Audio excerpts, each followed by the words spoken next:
राम राम सभी को।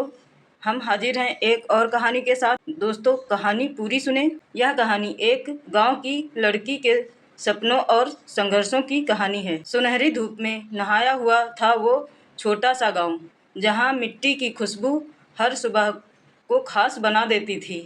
उसी गांव में रहती थी राधा, 14 साल की। आंखों में सपने और मन में जिद। वह बाकी लड़कियों की तरह सिर्फ घर और खेत तक सीमित नहीं रहना चाहती थी। उसे किताबों से प्यार था और कलम उसकी सबसे अच्छी सहेली। राधा के पिता एक साधारण किसान थे। घर में ज़्यादा आदमी नहीं थे, पर मेहनत की कोई कमी न थी। माँ चाहती थी कि राधा जल्दी ही बड़ी हो जाए, शादी हो जाए और अपने घर चली जाए। लेकिन राधा के ख्वाब कुछ और ही थे।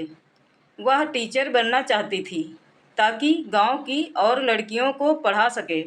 हर दिन राधा स्कूल जाने के लिए 5 किलोमीटर चलती थी, धूप हो या बारिश। कई बार रास्ते में ताने मिलते, तो कभी माँ की डांट। लड़कियाँ इतना नहीं पढ़ती, राधा घर संभालना सीखो। लेकिन राधा की आंखों की चमक हर ताने को चुप कर देती। एक बार स्कूल की फीस नहीं भर पाई तो उसका नाम काट दिया गया। वो उदास होकर खेत के एक कोने में बैठी रो रही थी। तभी गांव के मास्टर जी ने देखा और पूछा। बात जानकर उन्होंने खुद उसकी फीस भर दी और कहा, तू सिर्फ पढ़, बाकी मैं संभाल लूँगा। राधा फिर से जुट गई।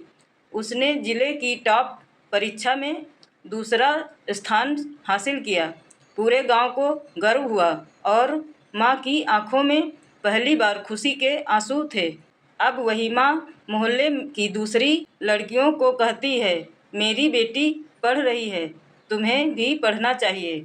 आज राधा शहर के एक कॉलेज में पढ़ रही है, लेकिन उसका नाम अब भी वह गांव में बसता है। वह हर छुट्टी में गांव आती है और बच्चों को पढ़ाती है, उसी पेड़ के नीचे जहां कभी वह खुद पढ़ा करती थी। धूप भी उसी की है, छाँव भी। राधा ने सिखा दिया कि सपने मिट्टी में भी उगते हैं, बस उन्हें पानी देना पड़ता है। हौसले से सब कुछ जीता जा सकता है। दोस्तों, यह कहानी कैसी लगी कमेंट करके ज़रूर बताएं और हम मिलेंगे अगली कहानी में। तब तक के लिए नमस्कार, राम राम।